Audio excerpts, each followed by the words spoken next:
Chapter dimulai dengan kapal perang Garp yang mendarat di tengah-tengah pulau Hachinosu.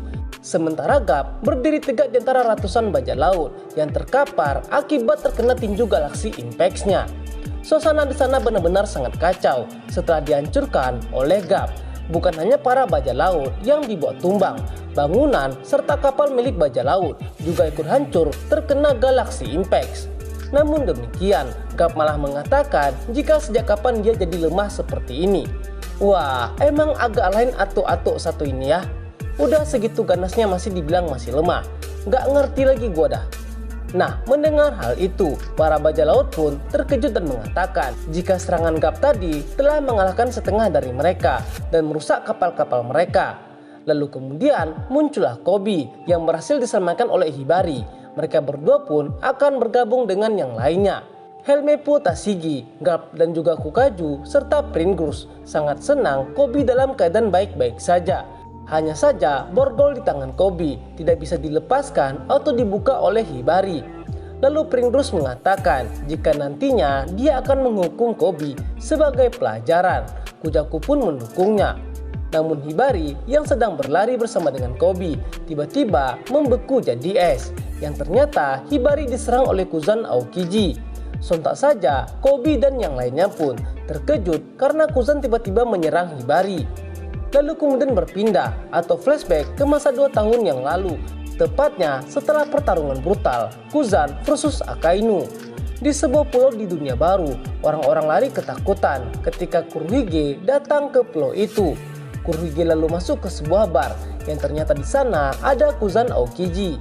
Kurohige meminta agar anak buahnya dikembalikan seperti semula setelah dibekukan oleh Kuzan, dan lalu diperlihatkan San Juan Wolf dalam tubuh bentuk raksasanya dibekukan oleh Kuzan. Kuzan pun mengatakan jika bukan dia yang menyerang terlebih dahulu.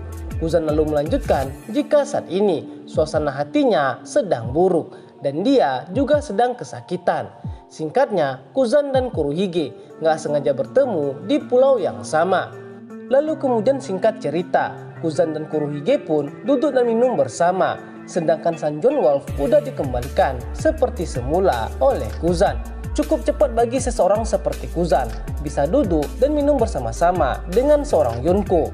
Karena posisinya saat itu, Kuzan udah keluar dari angkatan laut, jadi dia nggak ada niatan sekalipun untuk menangkap para kriminal yang ada di hadapannya itu. Dalam obrolan itu, Kuzan menceritakan pertarungannya melawan Akainu. Kuzan mengatakan jika dia kehilangan kakinya gara-gara Akainu. Kurohige dan perakunya pun berkata jika itulah yang terjadi kalau para admiral saling bertarung. Apollo Pizarro lalu bertanya apakah Kuzan menghancurkan tangan Akainu. Kuzan menjawab jika dia tidak menghancurkan lengan Akainu, namun sekujur tubuh Akainu penuh dengan luka-luka.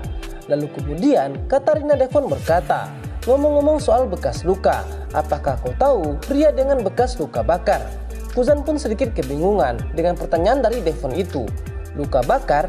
Lalu Jesus Barges pun menjelaskan kepada Kuzan jika di dunia ada 4 roh poneglyph, 2 diantaranya dimiliki oleh Yonko Kaido dan Yonko Big Mom, sedangkan 2 sisanya salah satunya telah mereka miliki, namun 1 batunya lagi belum diketahui keberadaannya. Namun rumornya orang dengan bekas luka bakar yang memilikinya.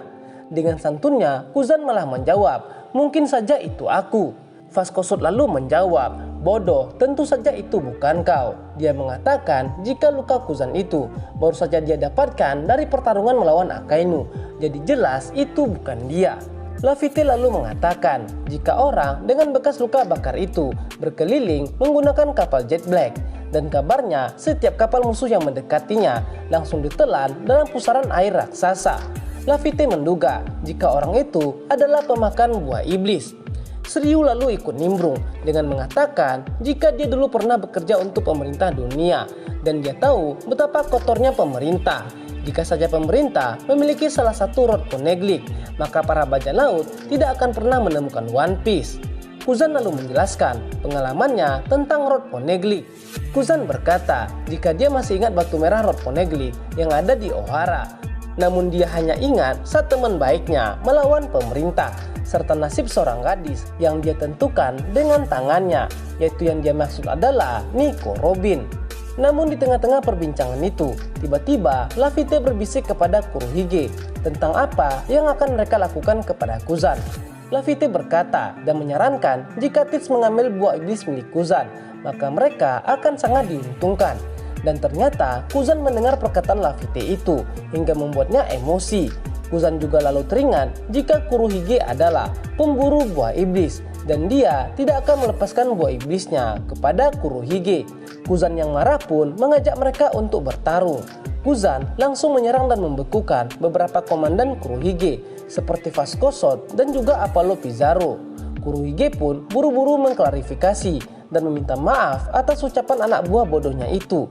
Dan karena tak ingin bertarung melawan Kuzan atau membuat Kuzan ngamuk, Kurohige pun menawarkan Kuzan untuk bergabung dengan kelompoknya. Tits berkata jika Kuzan kan bukan lagi angkatan laut dan Kuzan bisa menentukan hidupnya dan ke arah mana dia akan berjalan. Beberapa komandan Kurohige sedikit tidak setuju dengan keputusan itu dan berkata jika Kurohige sudah gila. Namun Kurohige tetap mengajak Kuzan untuk bergabung dengannya. Di sisi lain, Kuzan pun langsung menolak ajakan join dari Tits. Kuzan berkata jangan hanya karena mereka minum bersama lantas dia akan mau bergabung dengan Tits. Bahkan Kuzan mengatakan jika dia tidak percaya dengan Tits sedikit pun. Tits selalu menjawab jika Kuzan hanya belum memahami bajak laut. Bajak laut bukan hanya sekedar teman untuk berlayar. Semua bajak laut memiliki tujuan yang sama. Kau yang tentukan apa yang menjadi pilihannya, ucap Kurohige meyakinkan Kuzan. Kemudian flashback 2 tahun itu pun berakhir. Adegan kembali memperlihatkan Kuzan sedang berhadapan dengan Monkey the Garp. Garp menyuruhnya untuk melepaskan Hibari, membebaskan Koby dan kembali ke angkatan laut. Kuzan lantas menjawabnya dengan sebuah serangan ke arah Garp. Kau selalu saja berkata seenaknya seperti biasa. Tapi maaf, aku tidak bisa melakukannya. Aku menyukai semua tentangmu, tapi aku sekarang memilih jalanku sendiri. Namun serangan Kuzan itu gak mempan sama sekali kepada Garp.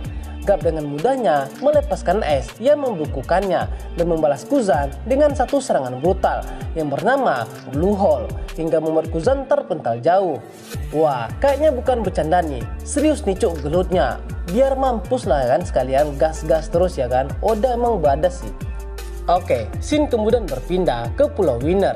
Di waktu yang sama, Kurohige akhirnya mengakhiri pertarungannya melawan Trafalgar Law dengan Law yang udah tergeletak di tanah. Lalu kemudian diperlihatkan di dalam laut, kapal selam Polar Tank milik Trafalgar Law juga udah terbelah dua, dihancurkan oleh Tits dan nakamanya.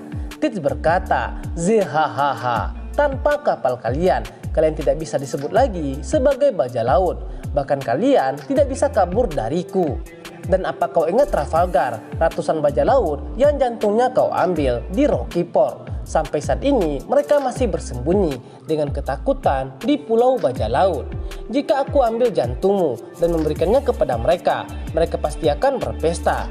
Jadi sekarang apa aku harus menjual atau mungkin kugunakan saja kekuatan OP-OP-nomi milikmu ini? Apa benar kalau kekuatanmu itu bisa membuat penggunanya jadi abadi?" Lalu kemudian Beppo teringat akan obat yang diberikan oleh Chopper kepadanya, yaitu obat yang bisa membuat Beppo masuk ke mode sulung meski di siang hari. Beppo pun memakan obat itu dan membuatnya langsung berubah ke mode sulung. Beppo langsung menghajar Kurohige dan para komandannya, serta langsung membawa Law kabur dari mereka. Jujur asli badasi bentuk mode sulung Beppo, sulung mode beruang yang sangat begitu mengerikan. Kurohige dan anak buahnya pun sangat kaget ketika melihat Beppo berubah menjadi sulung. Mereka tak percaya jika sulung bisa digunakan di siang hari atau tanpa bulan purnama. Setelah mengambil kaptennya, Beppo langsung melompat dan berenang melarikan diri. Law menyuruhnya untuk berhenti karena teman-teman mereka masih berada di sana. Namun Beppo menolak untuk berhenti karena nyawa kaptennya saat ini lebih berharga. Torao pun gak bisa berbuat apa-apa dan pasrah dibawa oleh Beppo melarikan diri dari Kurohige. Lalu di akhir chapter, narator mengatakan jika bajak laut hati telah dikalahkan dan ini merupakan pelarian yang sangat memalukan. Wah, asli jujur merinding sih. Beppo terpaksa harus meninggalkan teman-temannya demi menyelamatkan Torao. Aslinya seksi Law dikalahkan, tapi ya itu wajar karena lawannya seorang Yonko. One by one lagi, jadi emang gak kaget sih jika Law harus kalah. Lagian, One Piece sudah masuk final saga. Para kandidat terkuat Raja Bajak Laut mulai dieliminasi satu persatu, hingga hanya tersisa yang paling terkuat-kuat saja dan terlicik-licik saja. Oke, itulah pembahasan kita kali ini untuk review terlengkap manga One Piece chapter 1081. Di video berikutnya, Sobat Anime akan membahas pria dengan bekas luka bakar yang diyakini sebagai pemilik Road Poneglyph yang terakhir. Kira-kira siapa ya? Oke, sekian pembahasan kita kali ini ya. Jika Mimin ada salah, mohon maaf yang sebesar-besarnya ya. Tak lupa Mimin ucapkan selamat Hari Raya Idul Fitri. Minal aidin wal faizin. Mohon maaf lahir dan batin. Oke, selamat makan ketupat boy.